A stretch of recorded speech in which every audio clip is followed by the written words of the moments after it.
What is a journey exactly? What distinguishes it from a mere trip or quest? Hola, comrades. Today's topic of interest, Journey. Developed by that game company, the minds behind Flower and Flow, and a genuinely innovative enterprise, concentrated more on the experience of the player as a whole and the emotions evoked in them than traditional aspects of game design, such as gameplay and mechanics, Journey was released in 2012 to universal acclaim. Much of that acclaim was focused on the art direction, which was the work of one Matt Nava, a shrimpy-looking guy who is one of the foremost artistic geniuses of our time. After Journey, Nava left that game company to found Giant Squid, where he made Abzu, a similar experience to Journey in many ways, but set in an oceanic setting. His art direction is in fact phenomenal, and Journey is one of the best-looking games ever made. But more important than that direction is what it is used for. So what is it used for? To evoke emotions in the player, obviously, as that is the explicit goal of that game company and the implicit goal of all art. Without emotion, there is no engagement, no commitment to the art, it's purposeless. So how do you evoke emotion? Through crafting an immersive, thrilling, intimate, resonant experience, and in a visual medium, art direction plays a big role in that. As a species, we could see long before we could connect via a complex network of language, and accordingly, when we see a striking image, such as a painting in a museum, we're filled with this sense of...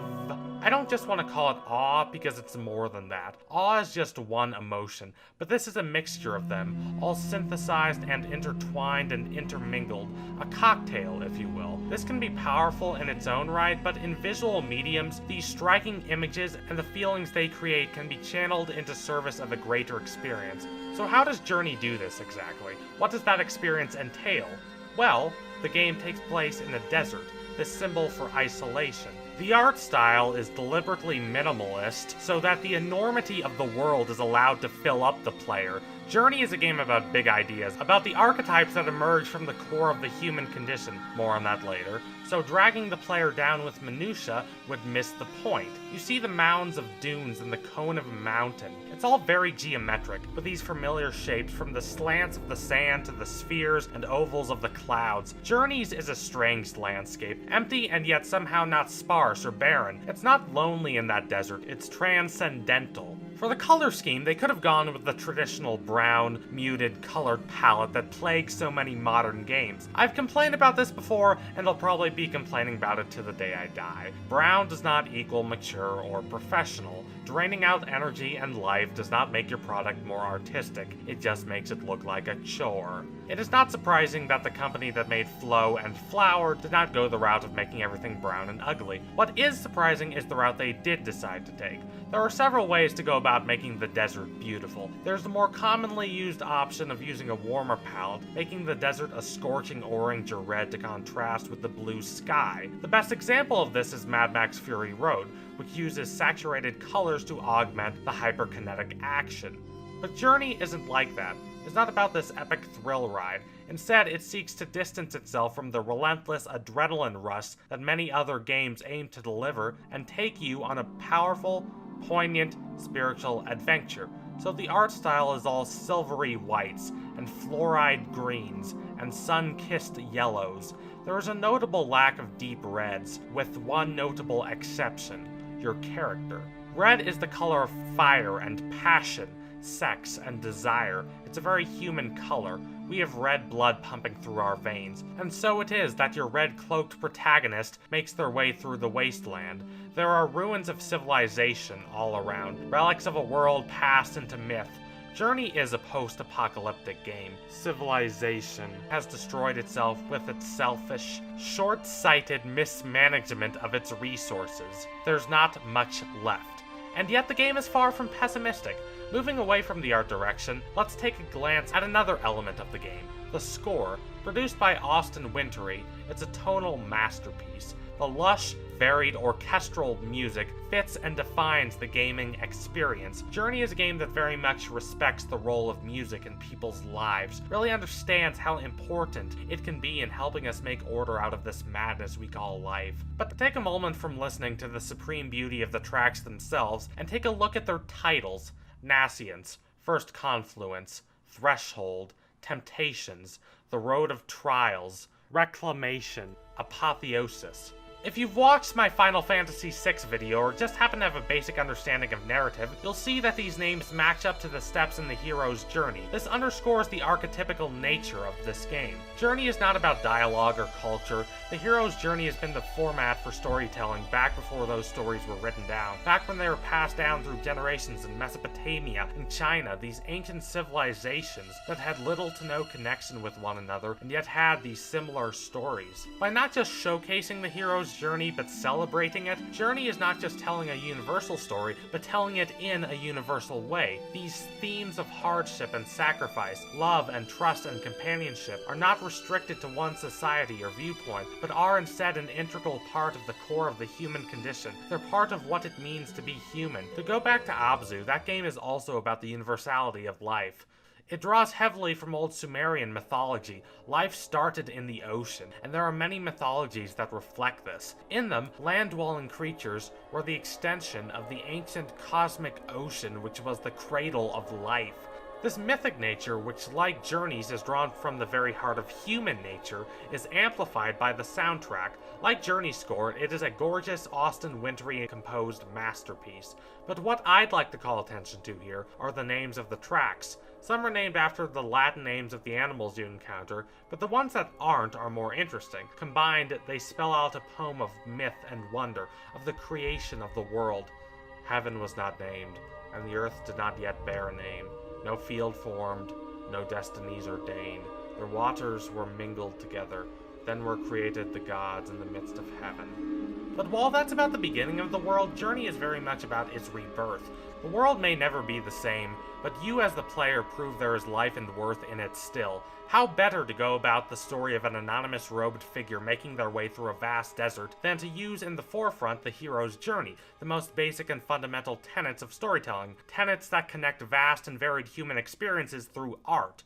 Connecting people through art is exactly what Journey endeavors to do, and it succeeds mightily at this goal. Earlier I spoke of the world of Journey not feeling lonely despite its emptiness, and a large part of that has to do with companions. There are other players embarking on this great adventure. You can't talk to them, and you don't know who they are or what their names are or what part of the world they're from, but that's part of the magic. There's none of this virulent rage that hangs over so many cooperative experiences in gaming.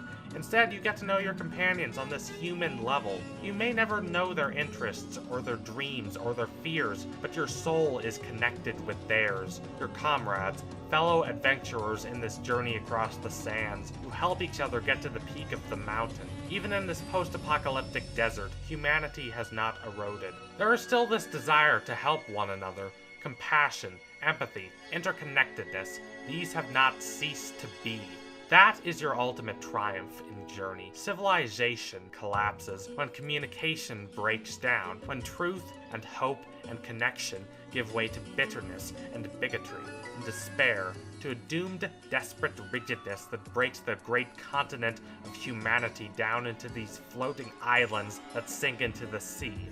It appears as though that is what has happened in Journey. What was once flourishing and new has become old and decayed and ruinous. Only spirits remain of the old civilization. But by making it to the top of the mountain, a mountain that once seemed so very far away, with a companion, you're renewing those commitments to cooperation and comradeship. What once existed may have been destroyed, and it may never come back.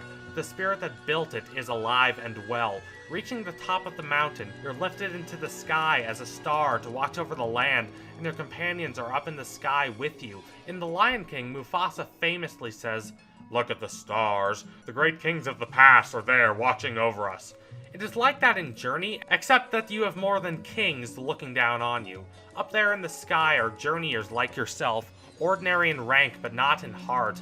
In the stars looking down on you are those who had the courage and heart to reach the summit, and they're offering you their compassion and their guidance. And then, when you finish your journey, your wisdom and guidance is there in the stars too for the next adventurers to look up at.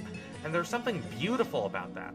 To answer the question I posed at the beginning of this analysis concerning what separates a journey from a mere trip or quest, I have this to offer. If I go to California for a weekend and come back with a tan, that's a trip. If I go traveling to every national park in the United States, that's a quest. A trip is moving a physical distance. You go from point A to point B. A quest has an objective. If you complete it, you're a success, and if you don't, you're a failure. But a journey is nothing so clear-cut. Oftentimes you don't even know you're on a journey until you're already a good ways into it. A journey isn't about distance traveled, and it isn't about an objective. Those can figure into it, but a journey is about you. It is an adventure in the most narrative sense of the word, a transformation of character and ideal and self. When you end a journey, you're not the same person who began it. You've had ups and downs, gains and losses. When I went to Paris in late November 2016, that was a journey. I was in a dark place, a cold place, and the city lifted me up, revealed truths to me, changed me. The same is true of the experience in Journey. Though short, a single playthrough of this game is revolutionary. You hit crests and troughs, but ultimately you go from a solitary position in a desert wasteland to battling through the ice and snow, a companion by your side, to finally reaching the top of the mountain and ascending into the stars. For you're exploring through the desert and progressing through this stunning landscape, you're enraptured with wonder. How can a game do this, you ask yourself? How have I been missing this all my life? It's wonder at the beauty of the game, and it's wonder at how far you've come. But more than that, it's wonder at how you're connected to the whole of mankind, to the entire human experience. Journey isn't the kind of game you ever forget.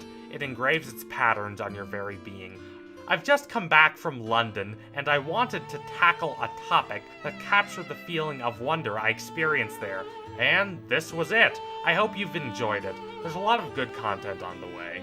Trust me. If you liked what you saw today, you can donate to my Patreon so I can produce all the great content I've got planned. Also, be sure to like, comment, subscribe, all that gorgeous stuff. Adios, comrades!